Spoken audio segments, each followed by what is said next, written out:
ایک गांव के चौधरी के बेटे की शादी थी। चौधरी साहब ने एक अनोखा फैसला किया कि पूरे गांव को इस शादी की खुशी में शामिल किया जाए। इसके लिए उन्होंने ऐलान करवा दिया कि बेटे की शादी की खुशी में पूरे गांव के लोगों को हर घर को एक जानवर तोहफे में दिया जाएगा।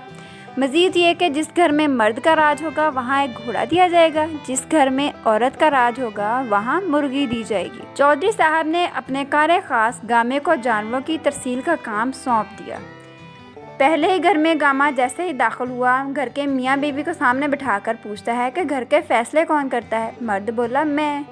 गामे ने जवाब दिया कि जनाब, सारे घोड़े किसी न किसी के हो गए, अब सिर्फ 3 बाकी हैं, एक काला, एक सुरख और एक चीना। जो तुम्हें पसंद है वो बता दो। मर्द ने फ़ौरन जवाब दिया, मुझे चीना पसंद है, मैंने वही लेना है। पास ही बैठी बीवी ने बुरा सा मुँह बनाते हुए अपने खामद को टोका और ऊंची आवाज़ में बोली, नहीं नहीं, हम काला लेंगे। मैंने देखा उसके माथे पे सफ़ेद फली है, वो बड़ा सोना है। मर्द ने कहा, चलो काला ही दे दो। गामा आराम से उठा, थैले से मुर्गी निकाल ली और उनको दे दी, फिर अगले घर चल दिया। और गामा बताता है कि उसने पूरे गांव में मुर्गियां ही तकसीम की हैं।